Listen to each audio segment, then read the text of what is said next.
Administración y Finanzas, director, controller y el actual director de Administración de Riesgos.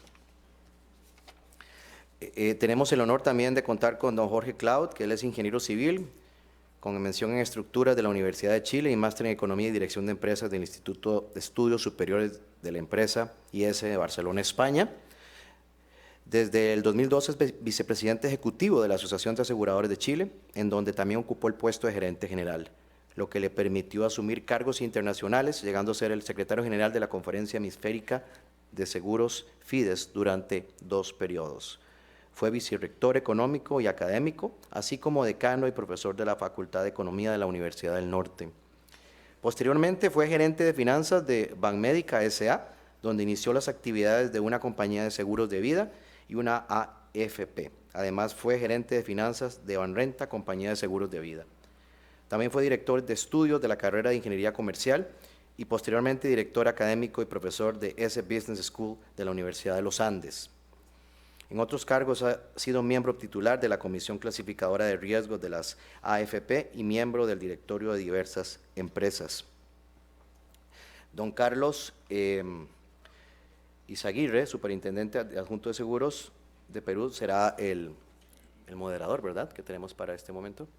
Así que muchísimas gracias.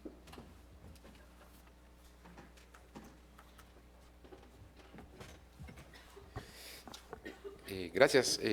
Prometo ser muy breve y la última vez que me ven parado por aquí.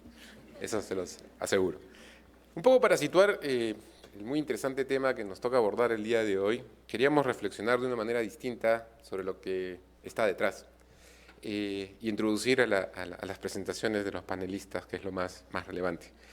Esto algunos lo hemos compartido hace un par de días en la reunión solo de supervisores.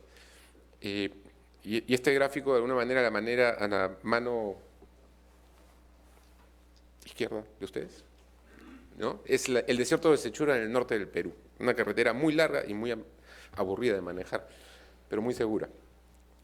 Y aquí imagínense un ejercicio en el cual el gerente general de una compañía de seguros llevara de paseo al presidente de directorio o al accionista, normalmente en Perú son personas mayorcitas, ¿no?, y por cada cierto número de metros recorridos fueran algunos puntos de rentabilidad.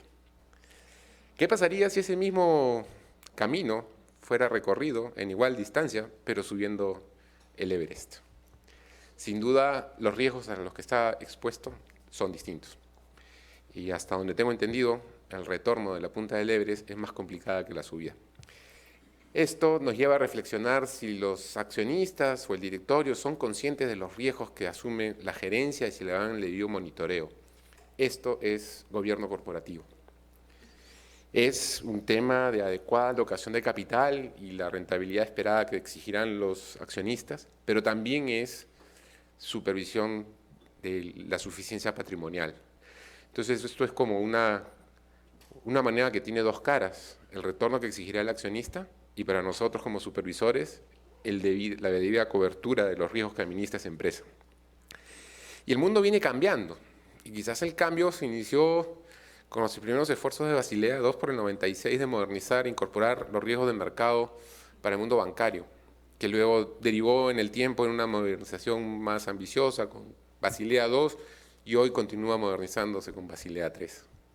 En el mundo de seguros, muchos de nuestros países en la región aplicamos Solvencia I, que deriva con alguna customización del modelo europeo.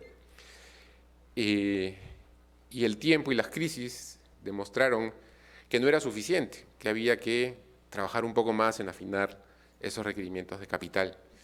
Y post-crisis, aunque el ejercicio se inició mucho antes de la misma, ya se cuenta en Europa con un nuevo modelo, pero el resto del mundo también va cambiando con sus propias medidas.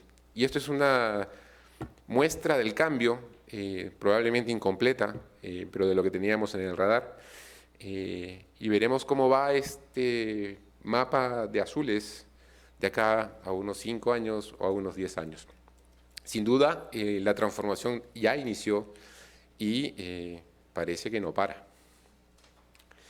Por último, con este ánimo de simplemente servir la mesa a nuestros panelistas, esperaríamos quizás que en el futuro el tipo de discusiones al interior de las compañías no solamente tengan como eje conductor la parte comercial, que es lo natural en un negocio, sino que también esté adecuado y justo separación o alocación de capital para las distintas líneas de negocio, tenga una métrica justa, técnica, y que las discusiones al interior de la empresa planteen pues una mirada común.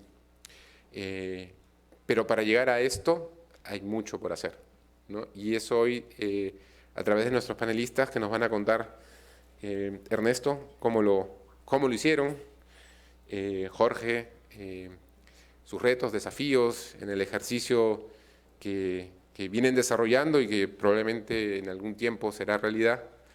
Y Lázaro, la visión europea de algo que ya está avanzado desde el punto de vista del órgano que plantea la propuesta como Solvencia II. Sin más, dejo a Ernesto, que nos hará la presentación que corresponde. Gracias.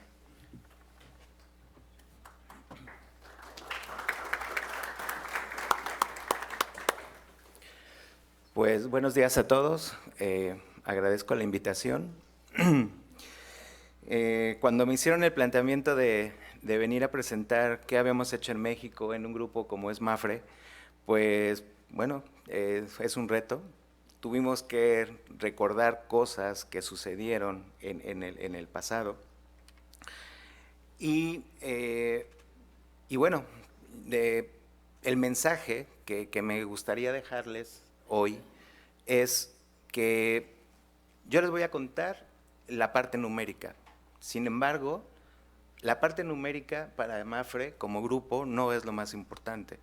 Para MAFRE lo más importante es el gobierno corporativo en el diseño y en la confección que tuvimos que realizar, porque eso es nuestra forma de actuar. Tuvimos que generar manuales con límites en las suscripciones. Tuvimos que generar manuales con cuáles son el apetito de riesgo que queremos invertir, cuáles son los instrumentos sobre los que queremos versar y cubrir tanto nuestras reservas como el requerimiento de capital. Y algo muy importante es la constitución del Consejo de Administración, donde pues por la compañía donde trabajo, pues eso como que ya lo traemos en el ADN, en que no es una compañía que tenga un dueño, sino hay una serie de accionistas que no se sabe quién es, sabemos quién es el jefe. Pero eso facilitó esta incorporación, pues al tener tanto tiempo en el medio, pues particularmente me di cuenta que conformar un consejo de administración que no fuera familiar, eso causó bastante problema. Hoy en día sigue causando bastante problema. Sin embargo, en la parte de MAFRE, pues tenemos distintos profesionales con gente con mucha experiencia, de una calidad intachable, y tuvimos que también generar un manual de qué personas son las que deseábamos estar, que tendrían que estar en el comité o en el consejo de administración. A estas personas lo que tuvimos que hacer es generar una capacitación, porque sí son gente muy especializada en cada una de sus áreas. Sin embargo, tuvimos que contarles, yo creo, no les exagero, 2 o 3 años aproximadamente, N cosas sobre lo que es el gobierno corporativo. Este consejo de administración, desde mi punto de vista, es maduro. Y es maduro, lo digo porque en cada uno de los comités que se establecieron para dar fe y comentar qué es lo que estamos haciendo, qué es lo que estamos generando, qué es lo que estamos suscribiendo, en dónde invertimos, qué reaseguradores tenemos, pues permítame la expresión, hemos hecho unos monstruos, ¿no? ¿Por qué? Porque son muy conocedores de todo lo que una compañía de seguros necesita, y eso no es fácil hacerlo, llevó bastante tiempo. Entonces,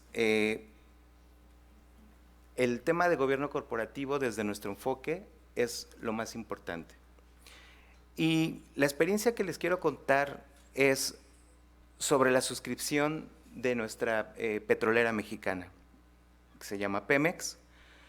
Y como ustedes pueden observar en la lámina, desde el año 2013, pues la Comisión Nacional de Seguros y Fianzas, pues generó ya un documento sobre el cual tenía que versar pues todo el tema de Solvencia II. Y después emitió algunas leyes secundarias, que son la circular única. Y lo comento no como antecedente, sino porque cuando este sistema de Solvencia II entró, las compañías mexicanas tuvimos que presentar un análisis de requerimiento de capital bajo Solvencia II el 31 de diciembre del 2015. Esto se presentó en abril del 2016. De manera económica, no era un tema obligatorio, no se iba a hacer un análisis profundo porque ya veníamos de 5 estudios de impacto cuantitativo, donde pues íbamos generando información, el regulador sin duda iba haciendo calibraciones de manera importante, donde los resultados de requerimientos de capital pues nos iban dando montos distintos. Esta suscripción de Pemex, pues nuestra primera vigencia, tuvimos este riesgo a partir de junio del 2015. Esta vigencia teníamos que hacer un cálculo de requerimiento de capital con Solvencia I. Manuel Calderón, que le conoces, él siempre llamó a México que teníamos Solvencia 1.5, ¿no? Teníamos un intermedio entre los dos conceptos. Y bueno, teníamos que Mapfre México y Mapfre en el mundo, nuestro head office, pues había un apetito por obtener esta cuenta, que es bastante importante en términos de primas, pero también pues con riesgos muy fuertes. Hicimos un análisis en México de qué sucedía con la Solvencia 1 que teníamos en ese momento. Medimos los riesgos, calculamos las reservas, simulamos cuál era el capital y el resultado que nos dio es que teníamos que pedir algo así como 1,000 millones de pesos. Al tipo de cambio de ese entonces, aproximadamente eran como 68.5 millones de pesos. Se pueden imaginar lo que nos dijo la oficina central, ¿no? O sea, sí lo queremos, pero ¿de qué nos están hablando? Bueno, tuvimos que sustentar de manera, revisar cada cálculo, cada movimiento, cada requerimiento, dónde nos estábamos metiendo y por qué nos estaba dando incrementar el patrimonio, el capital social de la compañía en 68.5 millones de dólares, con tipo de cambio, insisto, de ese tiempo. Y bueno, ya estábamos teniendo 5 EICUs y nos pidieron hacer un paralelo para poder suscribir ese negocio con Solvencia 1 y un paralelo, ¿qué pasaba con los modelos de Solvencia 2? Sin duda, el tema de Solvencia 2, desde mi punto de vista, es muy integral. Es muy integral porque te mide o puedes medir cómo se van a comportar tus activos, tus pasivos, las simulaciones que tienes que hacer, que son muchísimos, yo no soy actuario, pero eso también es muy importante, que los profesionales que estamos ya en Solvencia 2, tenemos que entendernos el lenguaje tanto financiero como estadístico, y eso es algo muy relevante. Bien, cuando hicimos ese paralelo, el negocio no tenía que tener esa inyección de capital con Solvencia 2. ¿Por qué? Algo muy particular, y les quiero pedir un favor, esto es como los viajes, ¿no? Todo lo que se genera en los viajes, se queda en los viajes. Y por ahí creo que hay un auditor que era nuestro auditor, entonces, bueno. Bien. ¿Qué era lo que sucedía? Desde Madrid lo que nos decían es, a ver, ¿qué están haciendo? Es un negocio muy importante, con primas muy importantes, y es un negocio que ustedes no retienen. ¿Por qué esa necesidad de capital con el cálculo de solvencia 2? Y entonces, no sé, ustedes como reguladores, me parece que están familiarizados con temas de factores de retención y de siniestralidad del mercado, de cada uno de sus mercados. Y eso lo que estaba provocando es que, aunque es un negocio que es fronting, es decir, es 100% cedido, ese riesgo va a una reaseguradora cautiva pues que tiene Pemex. Desde Madrid no nos entendían, pero era un apetito de suscripción que teníamos. Entonces, al hacer esos paralelos, el nuevo modelo de Solvencia 2 entiende perfectamente que este riesgo no está retenido por la compañía de seguros. Hay otra serie de riesgos que nosotros no estábamos visualizando. Y una lección aprendida en cuanto a toda la categoría de cálculos que hace el modelo de requerimiento de capital, pues no, el requerimiento de capital en Solvencia 2 no estaba viniendo ni por riesgos financieros ni por riesgos técnicos, no estaba viniendo por pérdidas máximas esperadas, no estaba viniendo, y estaba viniendo el requerimiento de capital por el rating que tenía la reaseguradora. Tú, cuando haces ese cálculo, en el pasado era algo que conocías, pero no se cuantificaba. Sin embargo, este riesgo que teníamos de contraparte con la reaseguradora, ahí sí que hacía sentido el capital que nos estaba requiriendo Solvencia 1. No era parecido, sin duda, pero queríamos ese riesgo. Y desde Madrid nos autorizaron a hacer esa aportación de capital para poder suscribirlo. Y eso que decía Lázaro al principio, ese pensamiento desde un enfoque de rentabilidad, no lo perdemos.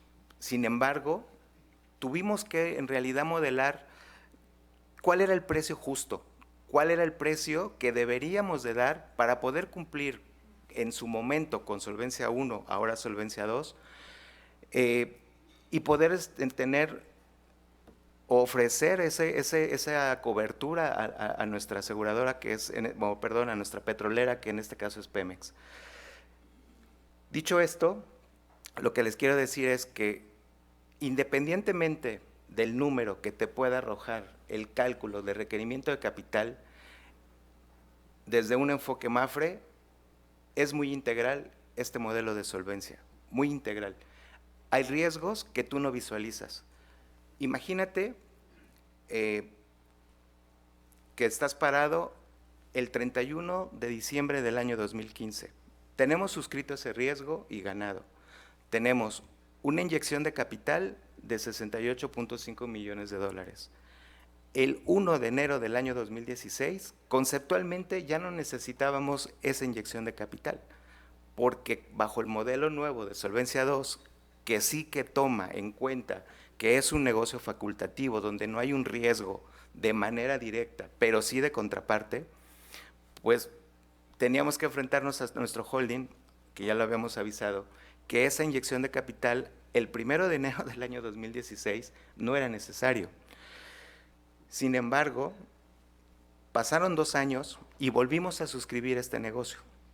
Volvimos a valorar ya con el modelo Solvencia 2 en línea, y por las características del negocio de Pemex, pues puede ocurrir una valoración en montos muy importantes por las plataformas, pero la velocidad de pago de los siniestros es muy lento.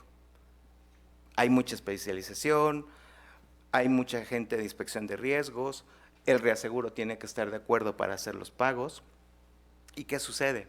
Que teníamos, de la primera vigencia, teníamos pagos pendientes de siniestros. No habíamos hecho pagos a Pemex porque no se habían puesto de acuerdo en el valor de pago de los daños.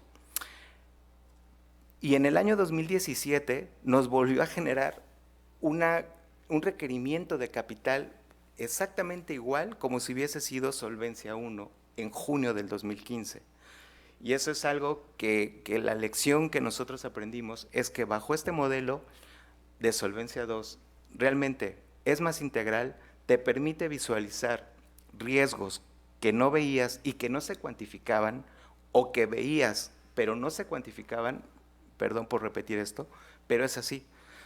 Entonces, al margen de los números que te puede arrojar Solvencia 2, es modelar e involucrar a todos los equipos en poder suscribir negocios como este, algunos no tan fuertes, pero al final, si tú no ocupas en el día a día tu modelo de requerimiento de capital, no sirve absolutamente nada en la gestión de las compañías.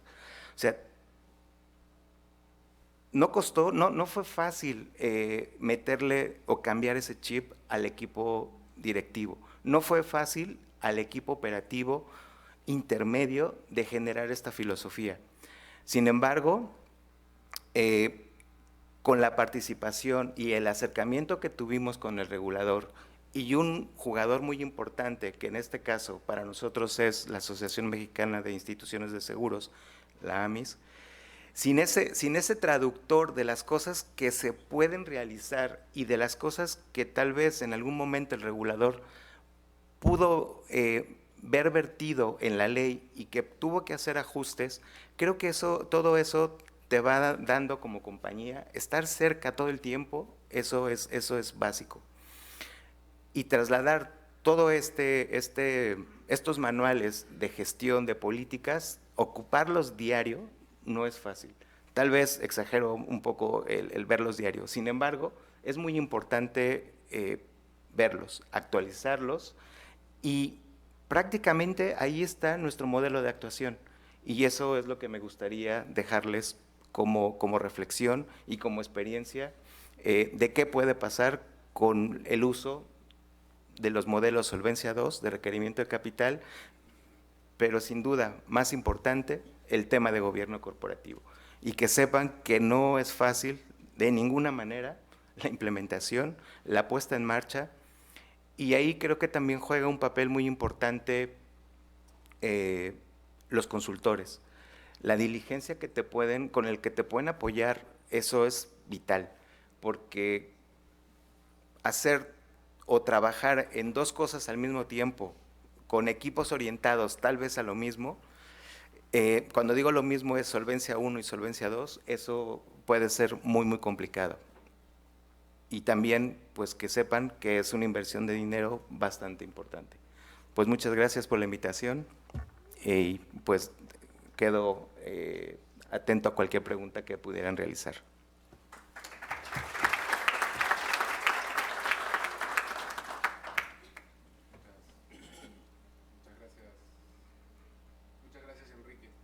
Ernesto, perdón. Y Jorge nos acompañará ahora con su presentación sobre el caso, de una perspectiva también de un proyecto en vías de implementación y que tiene su propia experiencia de preocupaciones, retos, reflexiones que nos va a comentar. Muchas gracias, Carlos, y por supuesto gracias a SAL por esta invitación, esta oportunidad de participar en esta conferencia, contestando la pregunta que se me ha hecho respecto a cuál ha sido la experiencia, mirada desde la perspectiva de la industria, de este proceso asociado a la gestión de riesgos y al capital. Quiero partir por aclarar que en mi caso no voy a dejar tarea para el avión porque tengo solamente 2 láminas, con lo cual no hay ninguna posibilidad de que no alcance a verlas. Espero. Y si tuviera que responder, porque la pregunta es la experiencia, si tuviera que responder en una palabra, yo diría la experiencia ha sido buena, definitivamente buena, y voy a explicar un poco por qué. Creo que primero la autoridad se tomó el tiempo para hacer las cosas con la debida gradualidad para permitir que el mercado fuera incorporando y fuera entendiendo y fuera subiéndose a estas cosas. Ya a mediados de la década pasada la autoridad emitió una hoja de ruta que fue muy relevante, no vinculante, pero en la cual ya se nos advertía de muchas cosas. Se nos avisaba que íbamos a migrar de una estructura de supervisión basada en normas a una estructura de supervisión basada en principios, y se nos avisaba que el modelo iba a tener elementos cuantitativos y elementos cualitativos, lo cual era toda una revolución, y la verdad es que al principio nos descolocó un poco, pero luego, después de estudiarlo, llegamos a la conclusión de que hacía sentido. Y dado que tenía sentido también para nosotros, decidimos sumarnos y colaborar para que esto saliera lo mejor posible, y así ha habido un proceso que ha sido obviamente con a los distintos lados de la mesa, con momentos más difíciles que otros, pero en el cual siempre ha estado subyacente la idea de que todos estamos de acuerdo en que hay que migrar a esta nueva estructura de supervisión. Por lo tanto, eso ha ayudado. Bueno, luego viene una norma de gobiernos corporativos, estoy hablando 4 o 5 años después, o sea, tuvimos tiempo. Algunos años después viene una norma muy importante sobre gestión de riesgos, que luego se complementa hace ya un par de años con una última norma que agrega algunas cosas en la gestión de riesgos y a la vez incorpora el ORSA. Entonces, me voy a referir rápidamente al PBS 16 en lo que es gestión de riesgo empresarial para efectos de solvencia, porque eso es la pregunta. Y bueno, tal como les decía, este fue un proceso de aprendizaje, yo creo que mutuo. Aprendimos mucho nosotros y también, creo yo, la autoridad fue aprendiendo, nos fuimos conociendo mejor, y esto permitió un ciclo que yo creo que fue muy virtuoso. Y de a poco hemos ido evolucionando hacia una estructura en la cual hoy día claramente yo diría que en lo que se refiere a la gestión de riesgo, yo creo que es un objetivo logrado, definitivamente. Después voy a hablar de ORSA, pero en lo que es gestión de riesgo, yo recuerdo haber estado aquí hace unos 3 o 4 años, no recuerdo bien, y en ese momento yo tenía la pregunta y la duda de si realmente esto iba a ser solamente algo que se iba a hacer por cumplimiento normativo o si iba a ser incorporado como una herramienta de gestión por parte de las aseguradoras. Respecto a lo que es gestión de riesgo, yo hoy día sí puedo decir con bastante seguridad de que sí, que en realidad las compañías lo han incorporado porque, se ha entendido la lógica, y además veníamos de un mundo, no es que las compañías nunca hayan gestionado los riesgos, siempre los gestionaron, pero claramente teníamos un foco en, no sé, básicamente dos: el riesgo técnico, ¿no es cierto?, y el riesgo de inversiones. Esos eran como los que teníamos en el radar, ¿no es cierto? Bueno, y viene esta norma que nos habla de 7 riesgos distintos, que incorpora, no sé, hasta el riesgo regulatorio, que nos gustó mucho, y el riesgo legal, y también ahora, último, se agrega el riesgo reputacional y el de conducta de mercado. Entonces, tenemos una mirada y también esto ha permitido que el sistema de gestión de riesgo haya escalado en la organización, y hoy día es un tema importante en las reuniones de los directorios de las compañías. Es un tema que se trata, es un tema que se aborda y al cual se le hace un seguimiento. Entonces, ¿cuál es el foco hoy día de las compañías? Hoy día, ¿qué está pasando en las compañías? Ya hay un sistema de gestión de riesgo, hay una definición explícita del apetito de riesgo que ha sido propuesta por la administración y aprobada por el directorio. Ya hay un sistema de seguimiento. Entonces, ¿cuáles son las dudas hoy día? ¿Cuáles son las preguntas que yo creo que son muy válidas y muy útiles por parte de los directores? Bueno, ¿este riesgo lo tendremos verdaderamente bien mitigado? ¿Este mitigador verdaderamente cumplirá el objetivo de mitigar este riesgo? ¿Por qué estamos haciendo el seguimiento de este mitigador de una manera manual? ¿No podemos automatizar esto? Esa es la lógica con la cual se está funcionando respecto de lo que es el sistema de gestión de riesgo en las compañías. Y por lo tanto, sinceramente, yo puedo decir responsablemente que esto ha sido algo que ha evolucionado muy bien y que está cumpliendo el objetivo. Obviamente, esto trae aparejado la necesidad del supervisor de entender la compañía. Y ahí, claro, el foco de la compañía es el que dije, el foco del regulador. Yo creo que es la parte más difícil. claro, tratando de ponerme en el zapato de un supervisor, la parte, creo yo, más difícil es supervisar justamente el sistema de gestión de riesgo. Porque una cosa es que existan los manuales, una cosa es que esté la definición explícita, específica de cuál va a ser el apetito de riesgo, y otra cosa distinta es verdaderamente entender la lógica con la cual se administra la compañía y cómo se están gestionando verdaderamente los riesgos en el día a día y cómo se está haciendo el seguimiento a la gestión de riesgo, porque esto es una tarea permanente y no es solamente ver que estén las políticas ahí. Entonces, yo creo que es muy difícil y, bueno, obviamente obliga a aprender, a entender al supervisor, entender cada compañía, que son todas distintas. Respecto de Orsa, yo diría que esto es más nuevo y por lo mismo yo no podría asegurar que hoy día sea una herramienta de gestión digamos, universalmente aceptada por parte de las compañías o incorporada. Yo creo que hoy día todavía tiene una parte importante de cumplimiento normativo. Hemos hecho 2 ejercicios. Ha habido un esfuerzo muy grande del supervisor de dar un feedback muy rápido al primer ejercicio, lo cual ha ayudado a las compañías a calibrar mejor sus modelos. Yo creo que esto está en evolución positiva, pero no podríamos decir que podemos hacer un tic de tarea cumplida, porque me parece que todavía falta algo por avanzar. En los modelos internos, la verdad es que ya se decía ayer, no sé si la autoridad tiene los recursos para estudiar, analizar y autorizar y luego hacer el seguimiento a los modelos internos. Tengo mis dudas respecto a eso, no me corresponde en todo caso decirlo, pero sí está claro que desde el punto de vista de las compañías, si bien se decía ayer también que las compañías manejan muchos datos, la verdad es que la data ha sido el gran problema y el gran desafío que hemos tenido como industria. No siempre los datos están organizados como hubiéramos querido. Muchos datos están en cajas guardadas en bodegas y hay que ir a buscarlos. Y eso ha sido, diría yo, el principal desafío que hemos tenido en lo que se refiere a la gestión de riesgo. Y por último termino mencionando ahí, solamente haciendo una mención al último punto que puse aquí. Efectivamente, todo este proceso ha pasado por una necesidad de construir una confianza mutua. Sobre todo, y quizás, bueno, simplemente como reflexión, se los comento, ¿cuál es la preocupación de las compañías?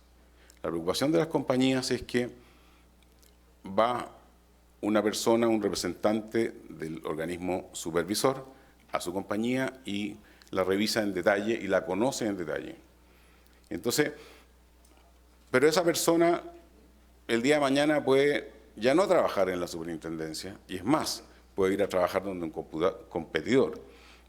No estamos diciendo que eso haya pasado, pero hay una cierta preocupación de hasta dónde yo realmente me abro, porque tampoco yo le puedo impedir a una persona que tenga un desarrollo profesional y el día de mañana vaya a trabajar a una nueva oportunidad laboral. Entonces, ahí hay un desafío que las compañías han ido enfrentando. Yo creo que se ha ido abriendo y justamente se ha ido construyendo una confianza a partir de que, bueno, había una estabilidad en los equipos ya por bastantes años, y eso ha favorecido que ya haya una mayor tranquilidad y, por lo tanto, insisto, yo creo que en lo que es gestión de riesgo, la experiencia chilena ha sido buena, y yo creo que se ha cumplido, se ha entendido y se ha cumplido por parte de la industria y también por parte del supervisor el objetivo buscado, y hemos aprendido, creo yo, a gestionar bien esa parte. En lo que se refiere a la adecuación de capital, bueno, esto todavía es algo que está pendiente en Chile. Está pendiente a pesar de que hemos hecho 7 ejercicios cuantitativos. Quiero ser bien honesto en decir que está pendiente no por culpa ni de la industria ni tampoco del supervisor, sino que porque simplemente en el Parlamento nadie le ha encontrado el sex appeal necesario a este proyecto como para desarrollarlo y terminar promulgando el proyecto de ley. Desgraciadamente, nadie, bueno, no está en el top of mind de nadie, no genera votos y por lo tanto no hay gran interés en avanzar en este proyecto.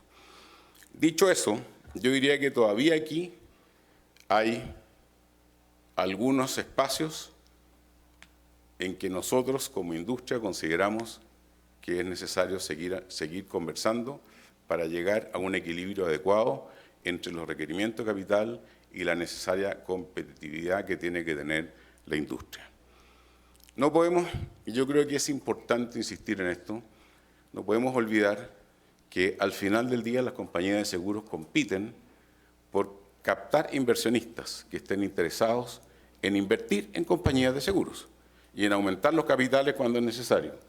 Y para eso la oferta tiene que ser atractiva y en la relación, obviamente, riesgo-retorno. Entonces, es importante, creemos nosotros, llegar a un justo equilibrio entre el requerimiento de capital que la compañía debe tener atendida los negocios que hace y cómo se maneja, versus la necesidad de captar recursos para poder seguir desarrollando los mercados. De aquí, claro, también hay un par de riesgos que los menciono a continuación y que creo que son importantes de tener en cuenta. Por ahora son riesgos.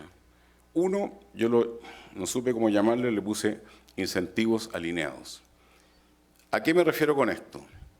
Me refiero a que si la metodología en algún aspecto incorpora castigos muy elevados respecto de algún tipo de operación, comportamiento, inversión, línea de negocio o lo que sea, es probable que nadie o casi nadie quiera estar ahí. Y al final lo que nos puede terminar pasando es que podamos tener una concentración en ciertas actividades. O sea, por decirlo en castellano antiguo, podemos terminar todos vendiendo pan con mantequilla. Porque ya el jamón sale muy caro o lo que sea, entonces hay que tener cuidado. El costo asociado a eso creo que es de las cosas más difíciles de calibrar y desde luego esa es nuestra principal preocupación como industria.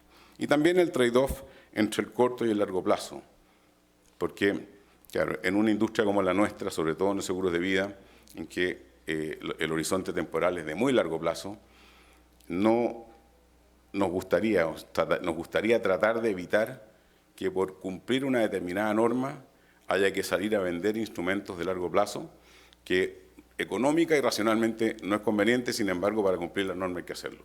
No digo que esté pasando porque, entre otras cosas, todo esto todavía no es norma, ¿no es cierto?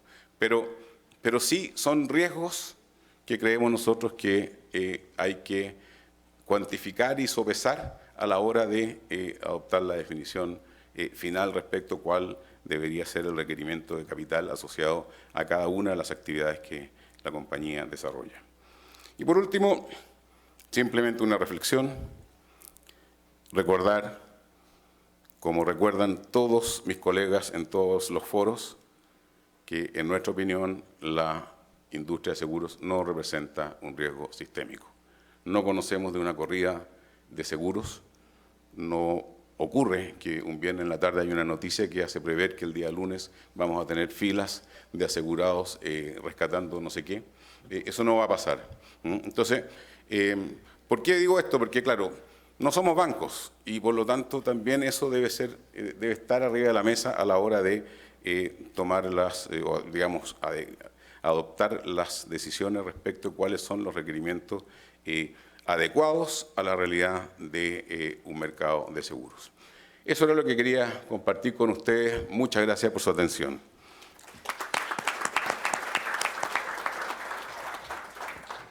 Gracias, Jorge. Ahora nos acompaña Lázaro, mientras toma posición del podio, una reflexión de género. Estamos cumpliendo con los tiempos y este panel es distinto al último de ayer. Pues intentaré no destrozar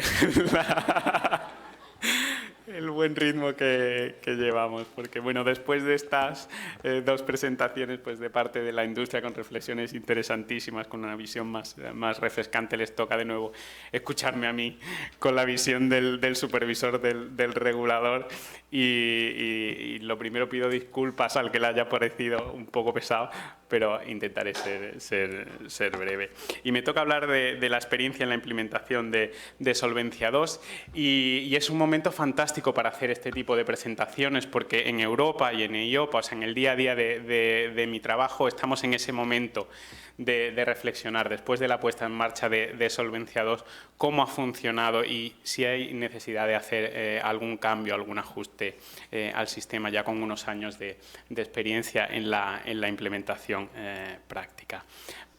Para pues, introducir, hablaba Jorge de la importancia del tiempo, de dejar margen para que pues, bueno, el sector y también los reguladores pues, y los supervisores pues, se familiaricen con los cambios y que haya un proceso de reflexión. Yo he empezado la historia en 2009 por no hacerla muy larga, y empiezo pues, en el momento en que se aprobó la directiva. Hay mucha historia detrás. Algunos mencionarán 2003, que fue cuando empezaron a salir algunos papeles de la Comisión Europea. Hay mucho trabajo también anterior, pero tan solo desde la aprobación de la directiva a finales de 2009 hasta el 1 de enero de 2016, que es cuando entró en vigor, pues vemos que tenemos ahí 6 años en los que pasaron pues muchas cosas, y hubo tiempo para reflexionar, para discutir, para ajustar algunas cosas. Y de hecho pues yo me incorporé a EIOPA, la Autoridad Europea, en un momento interesantísimo. Era en 2014, que estábamos pues finalizando todo el paquete normativo, lo que son las medidas de nivel 3, y la verdad es que me siento muy afortunado de poder haber estado en EIOPA, en la Autoridad Europea, y de tener que te da esa perspectiva tan buena en un momento tan crucial como fue para el mercado asegurador europeo la entrada en Solvencia II. Y como decía, pues estamos en un proceso de reflexión, y vendrán algunas revisiones. Hablaremos más tarde de ellos. Algunas cifras por poner el contexto. En numerosos estudios de EIOPA pues pueden encontrar pues información muy detallada. Tenemos un mercado con un 91% de las provisiones técnicas correspondiendo a vida, alrededor de un 9% el seguro de no vida. En cuanto a las primas también, pues vida representa como un 65% y un 35% sería no vida. Tenemos compañías, 2.912 eran a finales del año pasado, con un gran número de compañías de no vida, que como se pueden imaginar es también donde se concentran las compañías pequeñas. Y pues en cuanto a los mercados, hablaba esta mañana de la diversidad de los mercados, también se refleja en el número de entidades. A la cabeza pues Francia y Alemania, que no solo tienen los mayores grupos aseguradores europeos, tienen también muchas pequeñas compañías aseguradoras. Y en cuanto pues, a la arquitectura, al modelo de Solvencia II, pues ya se ha hablado previamente. Pues tenemos los 3 pilares. Un primer pilar que se refiere a los requisitos cuantitativos, los requisitos de capital. Un segundo pilar que yo, como Ernesto, soy un gran admirador del pilar 2, porque creo que efectivamente, y Jorge también lo comentaba, es algo que realmente ha cambiado para bien la manera de funcionar de las compañías, y creo que es uno de los puntos fuertes de Solvencia II. Y un pilar 3 que tiene que ver pues, con la transparencia, con la información al supervisor, el reporting, y también con la información pública. Y tenemos pues a nivel normativo, pues como decía, normalmente como ocurre hablábamos de la distribución en mi presentación anterior. Aquí pues en Solvencia pues tenemos la base, pues es la directiva, En este caso, una directiva mucho más detallada que la directiva de distribución, un reglamento delegado de solvencia y unas normas de nivel 3, que son pues, las normas técnicas de implementación y las directrices de IOPA. Entrando ya en los requerimientos de capital, tenemos pues, el SCR, que es el requerimiento de capital obligatorio basado en riesgo y prospectivo, que cubre pues, los riesgos de suscripción, de mercado, de crédito operacional y que se calcula bien mediante una fórmula estándar que está establecida en la norma o bien a través de modelos internos. Tenemos el MCR, que es el nivel mínimo de seguridad. Entre el MCR y el SCR pues, hay una banda que permite la actuación es lo que llamamos la escalera de intervención del supervisor, que normalmente está entre un 25 y un 45 del SCR, y luego pues tenemos los requerimientos de fondos propios con la necesidad de que las entidades cubran con fondos propios de calidad estos requerimientos de capital. Como decía, pues bueno, el SCR pues es el primer requerimiento y se corresponde a los fondos propios necesarios para soportar la peor pérdida anual que se pueda esperar que ocurra en los próximos 200 años. En el caso de incumplimiento del SCR, pues daría lugar a una supervisión intensificada. Las compañías que incumplan tienen que presentar pues, un plan de recuperación y el plazo normal de recuperación serían de 6 meses con algunas posibilidades de extensión en función de las circunstancias. Y por debajo del SCR tenemos el MCR, que es el nivel mínimo de protección de los asegurados y beneficiarios, por debajo del cual pues, entendemos que es un nivel de riesgo mínimo que no se podría soportar, y de ahí que compañías que incumplan el MCR tienen la obligación de volver al cumplimiento en un periodo muy corto, un periodo de 3 meses. En este caso no hay posibilidad de extensión de este periodo de 3 meses, transcurrido el cual debería de retirarse la licencia. En cuanto al cálculo, pues tenemos la fórmula estándar, que tiene un enfoque modular. Tenemos los requerimientos de capital, se estresa el balance en los distintos módulos de suscripción, de mercado, de crédito, y las cargas de capital correspondientes a estos módulos, que tienen una serie de submódulos también, se van agregando con una serie de matrices. Y junto a esto pues tenemos los modelos internos que están sujetos a importantes requisitos, como son pues el test de uso, las normas de calidad estadística, normas de calibración, normas de validación y requisitos estrictos de documentación. Importante pues la necesidad de autorización del supervisor. En modelos internos es importante que haya una comunicación fluida y una comunicación muy intensa entre el supervisor y las compañías o los grupos que tienen estos modelos, para que realmente pues, el supervisor entienda qué es lo que hay detrás de este modelo, y no se trata de autorizar una caja negra que muy bien no sabe el supervisor de dónde vienen las cargas de capital.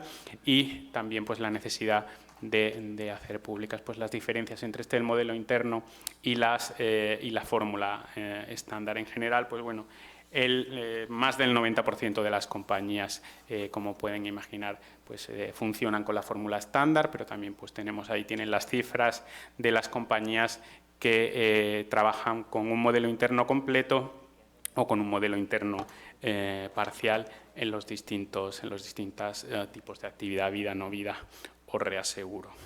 Y aquí, pues ayer se hablaba en el panel de gobierno corporativo sobre proporcionalidad, que juega un papel muy importante en los requisitos de Pilar 2. Proporcionalidad también juega un papel importante en los requisitos de Pilar 1. Tenemos la fórmula estándar, que es la norma generalizada, pero también caben en aplicación del principio de proporcionalidad simplificaciones que están recogidas en la norma y que cabe aplicar para determinados riesgos que no son significativos.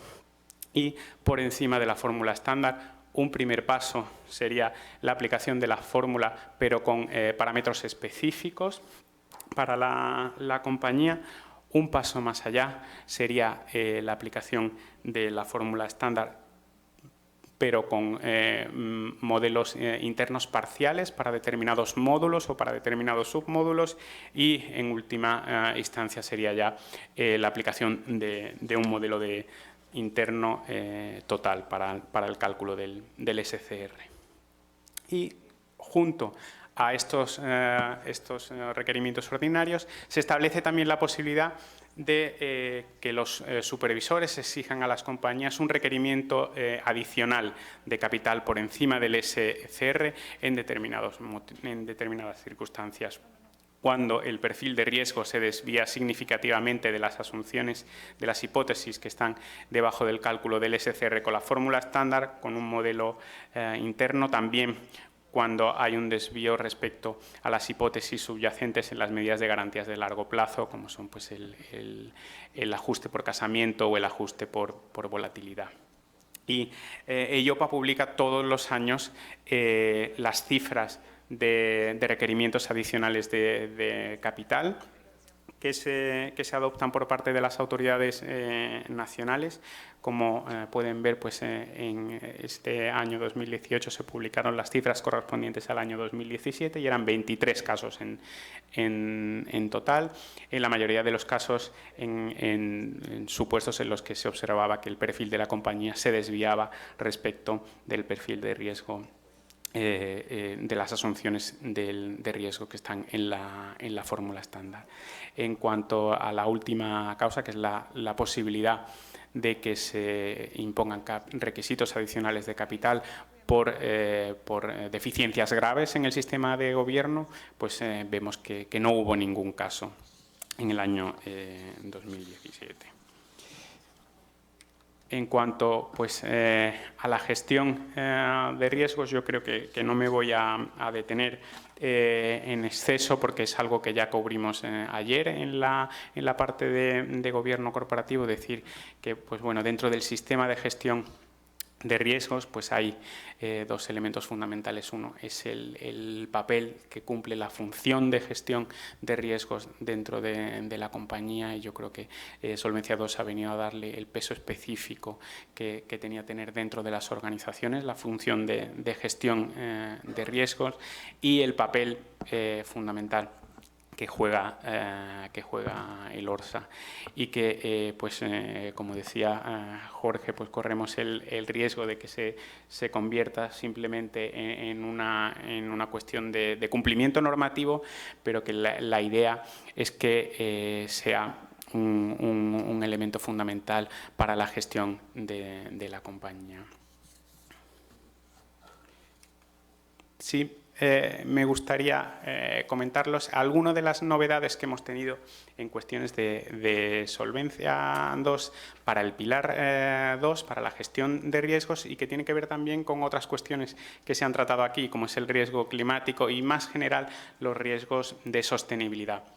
Y es que en mayo de este año EIOPA envió pues, un asesoramiento técnico a la Comisión Europea en cuanto a la necesidad de integración de los riesgos de sostenibilidad dentro del sistema de gestión de gestión de riesgos. Riesgos que incluyen pues, riesgos sociales, medioambientales y de gobierno. Se hace mucho hincapié normalmente en el activo, en los riesgos que suponen las inversiones, por todos pues, los riesgos el riesgo de transición que viene como consecuencia del cambio climático. Nosotros queremos también poner énfasis en el caso de las compañías aseguradoras. También es muy importante mirar al pasivo.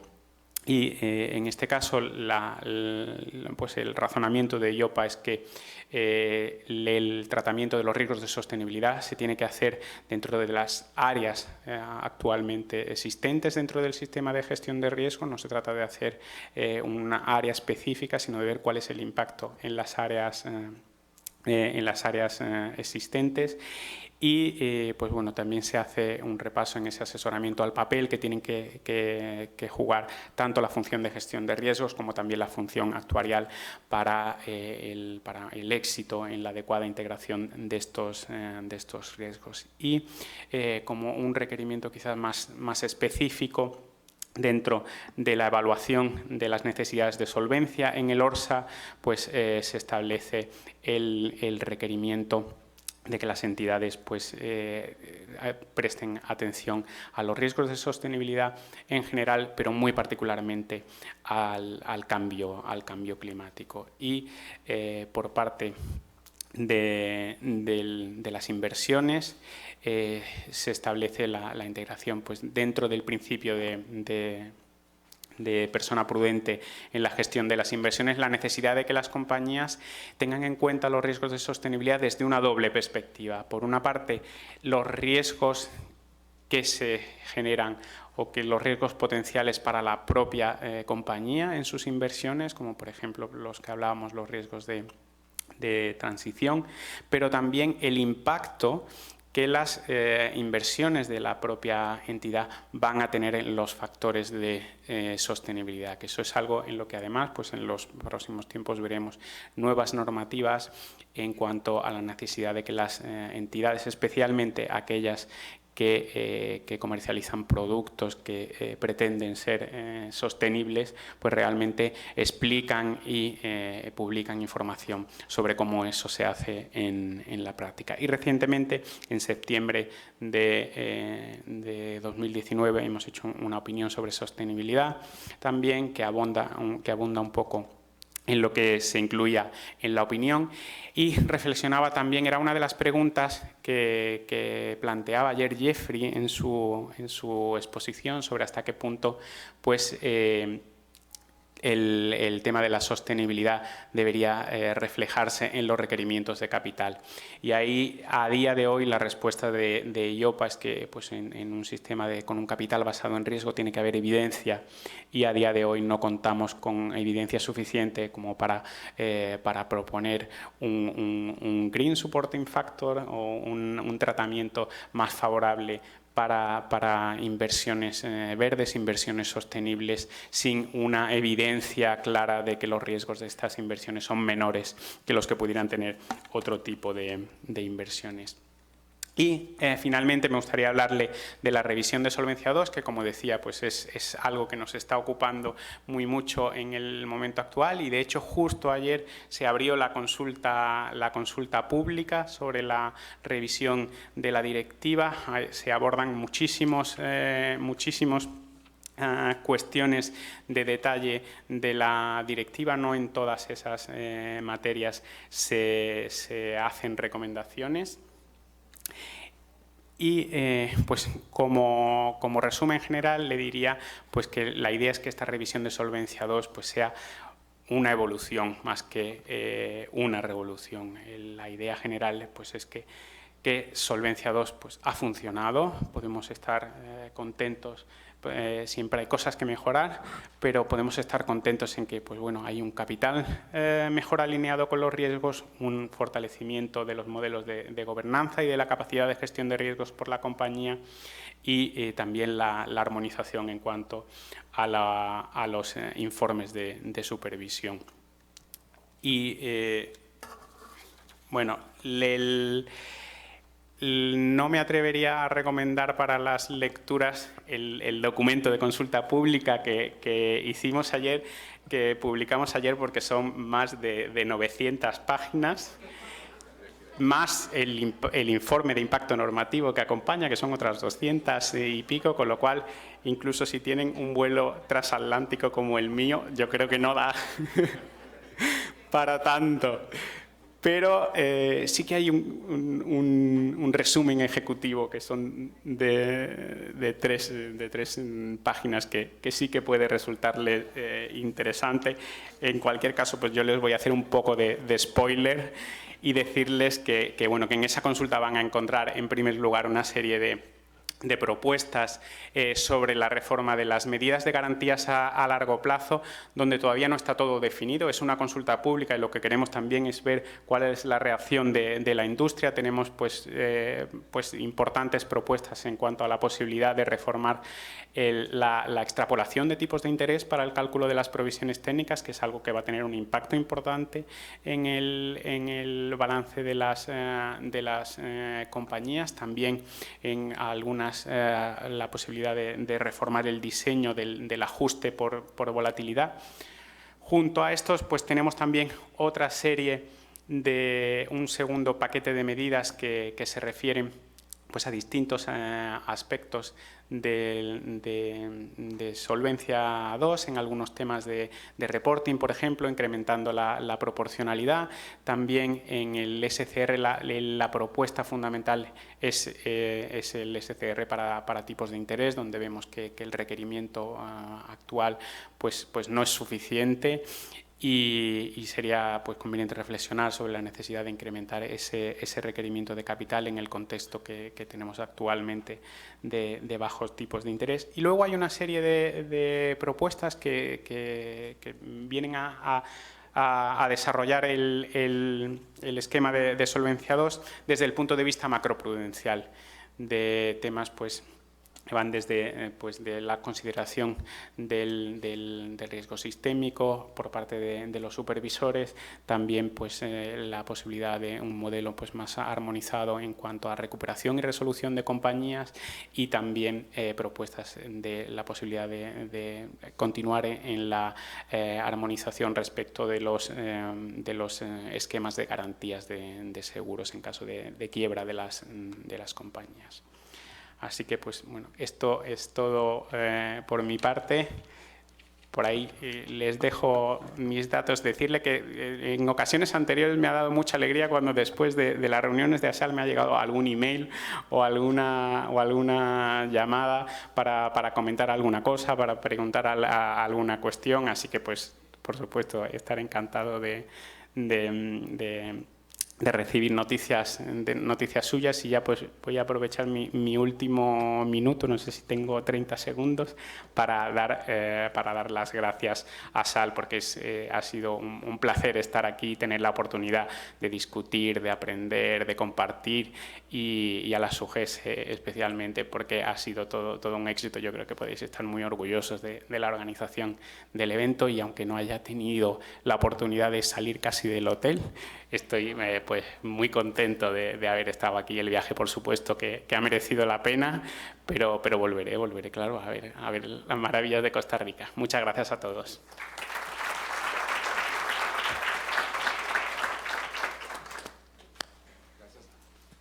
Gracias, Lázaro. Si hubiera alguna pregunta que quisieran lanzarle para canalizar a los panelistas, tenemos algunos minutos.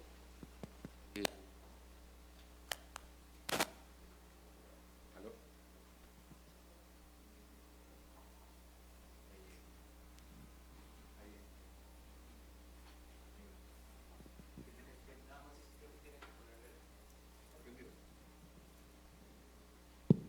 Listo, ahora sí. Si hubiera alguna pregunta, les pediría si me la pudieran facilitar. Mientras ellas vienen en camino, porque tenemos algunos minutos todavía, yo quisiera plantear algunas preguntas para los panelistas. Un par para Ernesto, respecto a cuál es, en el nuevo modelo que viene aplicando en México, qué tan relevante es la potencia del reaseguro como mitigante de riesgo, o finalmente la carga de contraparte termina diluyendo los beneficios de la mitigación que origina en principio el reaseguro. Y un tema práctico, si en el momento que se decidió en México cambiar el sistema hacia un modelo tipo Solvencia II, la industria, bueno, y si no es el caso de la industria, en el caso particular de Mapfre, contaba con los recursos suficientes para dicha migración, tanto en tecnología como en capacidades humanas. Para Jorge, quizás la misma pregunta respecto a si tuvieron algún gap o tienen algún gap que están en proceso de cerrar para hacer satisfactorio la implementación cuando esto sea realidad. ¿Y cómo ven la convergencia, si es que cabe el término, entre capital basado en riesgos y la implementación de nuevos estándares contables como la IFRS? Digamos, como que motivando el panel de la tarde, sin ánimo de tener las respuestas completas, ya que hay un grupo que profundizará. Y en el caso de Lázaro, no hemos hablado en este panel quizás del pilar 3, ¿no? ¿Qué tan sofisticado es el mercado europeo que lleva a la necesidad de tener tal nivel de revelación, que no es poca, y que supone una gran carga para todos el preparar y publicar, ¿no? A nivel reflexivo? Gracias. Le cedo la palabra entonces a Ernesto. Bueno, respondiendo a tu primera pregunta acerca del reaseguro, si mitiga o no, o algo que nosotros en México le llamamos el importe recuperable, que es un monto calculado por el rating que tiene. Yo lo que te podría decir es que lo primero, los reaseguradores tienen que tener una inscripción en la Asociación Mexicana de Seguros, y sin duda es un instrumento mitigador del riesgo, por supuesto. Siempre tenemos que valorar desde MAPFRE cuál es la retención. Nosotros tenemos programas de reaseguro que cambiamos a mitad del año, y eso tiene cosas buenas y malas. Estableces cuáles son tus límites de retención dependiendo del ramo del que estemos hablando.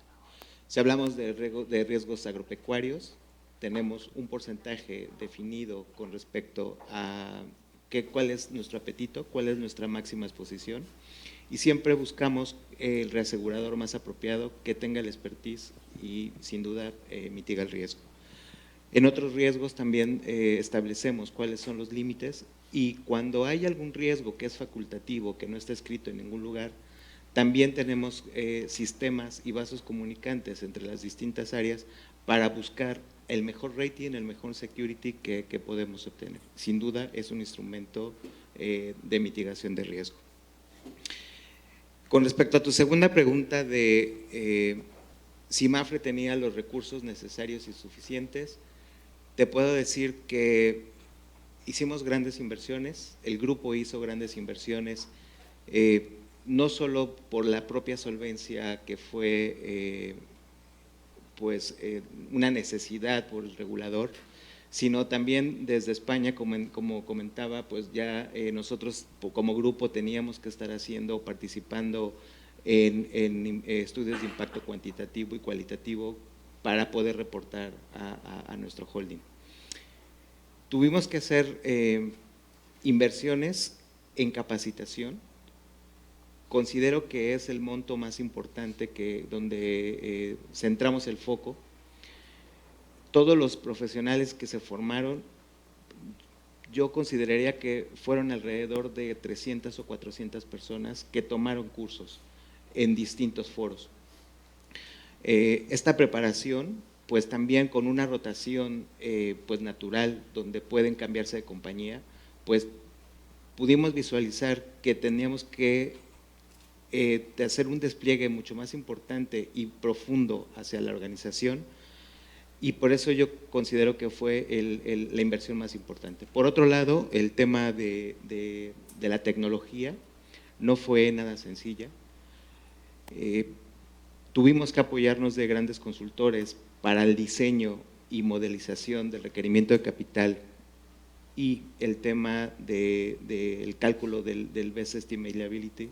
Eso fue fundamental, llevó un tiempo importante y tuvo costos razonables, entiendo yo. Las directrices desde el grupo MAPFRE fue muy restrictivo en ese sentido. Tuvimos que optimizar muchas cosas, pero sin duda hubo grandes inversiones y no estábamos preparados, teníamos que hacer muchas cosas, no es fácil. Gracias. Bueno, la primera pregunta que me hiciste, Carlos, se refiere al gap, o cómo se manejó el gap para cerrar eventuales brechas, para hacer posible la migración hacia el nuevo esquema. Yo diría que lo primero, sin duda, y me sumo a lo de Ernesto, son las personas. De hecho, en el caso de Chile, nosotros tenemos un consejo de autorregulación, y ese Consejo de Autorregulación estableció ciertos lineamientos para que los directorios los integrantes de los directores se capacitaran en una serie de materias que no tenían por qué necesariamente conocer. Y de hecho desarrollamos unos cursos online que cada director tuvo que seguir y aprobar, por supuesto. Tampoco eran muy difíciles las preguntas, pero sí lo importante era que tenían que pasar por el curso y entender la lógica de en fin, todas las cosas que estamos hablando. Y entonces eso, y sin duda lo segundo, los desarrollos informáticos siempre son el cuello de botella en todo, y aquí también. O sea, aquí hubo importantes desafíos de desarrollo, ya mencioné el tema de la data, ir a buscar la data, organizarla y estructurarla para dejarla en condiciones de ser útil a lo que se busca, ha sido un tremendo desafío y una inversión bastante significativa. Ahora, como mencioné al principio, ha habido tiempo y eso sin duda que ha ayudado. Y respecto a la convergencia entre capital basado en riesgo e IFRS 17, sinceramente no tengo idea. Así, por ahora, sabemos que hay criterios comunes o que hay principios, que hay materias en las cuales debería haber una necesaria conversación entre ambos aspectos, pero cómo se va a materializar eso específicamente es algo que todavía está por verse, no me atrevería a anticipar. Yo parto de la base que vamos a tener que buscar la forma de integrar ambas cosas, pero no va a ser fácil. Y en cuanto a los requisitos de Pilar 3, el reporting en Solvencia 2, pues tengo que decir que en muchas ocasiones para conseguir una norma común, que es el resultado de la discusión entre pues, unos representantes de los distintos países, los que cada uno pues, tiene un nivel muy distinto, la solución fácil es acordar como regla general el mínimo y luego pues, que cada uno, si quiere incrementar los requisitos para su mercado, lo haga. En el caso de reporting yo creo que no fuimos por la solución fácil, no fuimos por la vía fácil. Antes en Solvencia 1 teníamos algunos países que tenían unos requisitos muy estrictos y muy detallados de reporting, otros en los que apenas había requisitos, y sí que para la hora de establecer la norma de Solvencia 2 fuimos a poner la barra muy alta. Y hablábamos todos estos días continuamente de la importancia de los datos. Y yo creo que efectivamente el reporting le ha dado una herramienta valiosísima a los supervisores para hacer un mejor seguimiento del mercado con una información muy detallada. Y también pues bueno, a IOPA a la hora de centralizar todos los datos de reporting de todas las compañías europeas nos permite también pues, hacer estudios estadísticos muy completos que reflejan la realidad del mercado. También tengo que decir que el reporting está muy relacionado con el Pilar 1 y con el Pilar 2, no es solo el reporting. De hecho, nosotros tenemos un procedimiento de Q&A, las compañías suelen preguntar sobre la normativa y IOPA tiene la obligación de responder. Y no tengo las estadísticas, pero yo diría que el 90% de las cuestiones se refieren a reporting. Pero cuando llegan las cuestiones y cuando los compañeros encargados de reporting les corresponde empezar a resolverlas, pues se dan cuenta que bueno, me están preguntando por un template, por un modelo, pero en realidad la pregunta no es el modelo, están preguntando cuál es el cálculo que hay detrás de la cifra que tengo que reportar ahí, con lo cual son cuestiones muchas veces básicas o cuestiones fundamentales en cuanto al cálculo del SCR, por ejemplo, o del Best Estimation, con lo cual pues está todo muy relacionado. Dicho lo cual, es verdad que estamos en un proceso de reflexión sobre la revisión de Solvencia 2 y en la revisión va a haber propuestas de proporcionalidad en materia de reporting. Ha habido una reflexión template por template, celda por celda, de cuál era el valor añadido de la información que estamos requiriendo, si realmente no necesitamos eso o es una información que puedes solicitar ad hoc en determinados momentos o a determinadas entidades, y va a haber propuestas que en algunos casos pues, van a simplificar la información que se requiere a las compañías. Gracias. Para finalizar, tengo una pregunta, creo para Ernesto, yo creo que es una pregunta provocadora, se nota el origen de la misma. Entonces, creo que culmino con una reflexión y le dejo la pregunta a Ernesto para poder culminar en tiempo. Todo esto que los panelistas nos han mencionado y que han presentado con profundidad, nos muestra que hay trabajo por hacer, ¿no? Las tendencias del mundo son claras, no obligatorias para los países, pero las tendencias terminan empujándonos a llegar a cierto estándar. Y este tema es medular y sin duda requiere un importante esfuerzo del supervisor y de la industria. Y que no es un trabajo de un par de semanas, es un trabajo que hay que planificar con tiempo, ir preparando el camino para llegar al norte. Y eso es el principal reto quizás que se tenga por delante en los siguientes años. Dicho eso, agradecerle a los organizadores por la oportunidad y ya no me tendrán más presente aquí, por allá sí. Y la pregunta con la cual terminamos es, ¿cómo se logra el equilibrio entre la solvencia y el correcto funcionamiento de las aseguradoras sin que la normativa sea el tema más importante?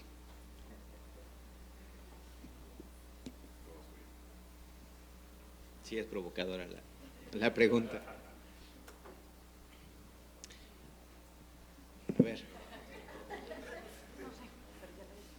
Yo en el inicio de mi presentación comentaba que en los manuales de políticas y procedimientos no debe de ser un documento frío, tienes que actualizarlo constantemente, porque si tú lo haces solo para poder cumplir con tu normativa, no te va a servir de nada para la gestión. ¿Dónde empieza ese gap o ese divorcio con respecto a eso? Como han comentado, la rentabilidad que necesitamos generar en las compañías de seguros, también eso es un punto muy importante en el que te puede divorciar, en el que puede jugarte un papel en el que puedas generar un precio distinto al que está generando tu competidor. Sin embargo, como órgano rector, esa política, hay gente que siempre la está vigilando y eso hace que esa brecha se vuelva a generar y no pierdas el foco en lo que tú le vas a ofrecer a tu cliente en términos de precio y de rentabilidad. No sé si estoy siendo muy político con la respuesta, pero yo lo que les puedo decir es que tienes que hacer prácticamente uno solo tu norma, tu política con respecto a tu manera de actuar. Esos principios, esas directrices las tienes que cumplir, independientemente de que te pueda ganar el tema del pricing. Eso no tiene sentido. Y al final, lo que te puede ocurrir de las lecciones que hemos aprendido en mi grupo es que el precio te puede llevar a otros riesgos que no estás midiendo y que te van a requerir más capital.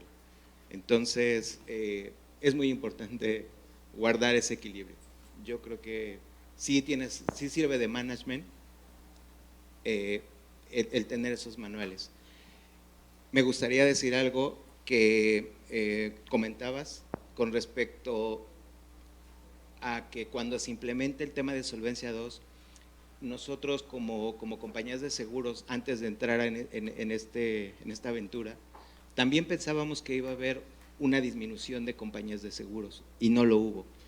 Aproximadamente en México un promedio de compañías son como 100, 104, 105, ese es más o menos el número de compañías en México. Y a partir de la entrada de Solvencia II a la fecha, no se pensaba que podía haber aproximadamente entre un 30 y un 35% de desaparición de compañías y no lo hubo, se mantienen. Ha habido adquisiciones, fusiones, pero no por el tema de la implementación de Solvencia II. Digamos que, amigos chilenos, no tengan duda en implementarlo, porque sí es es bueno. Muchas gracias por la invitación.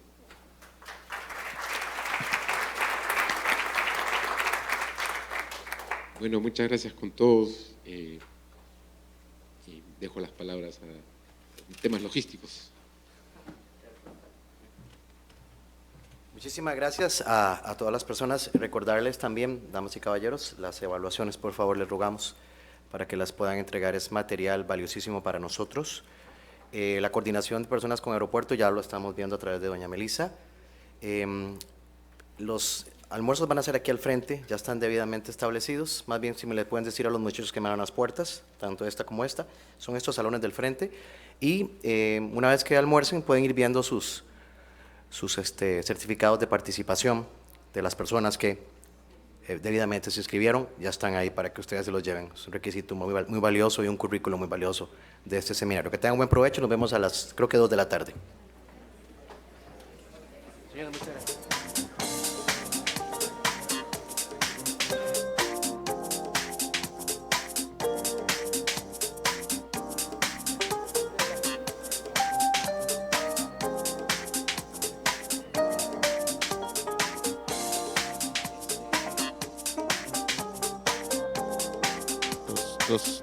Dos, tres.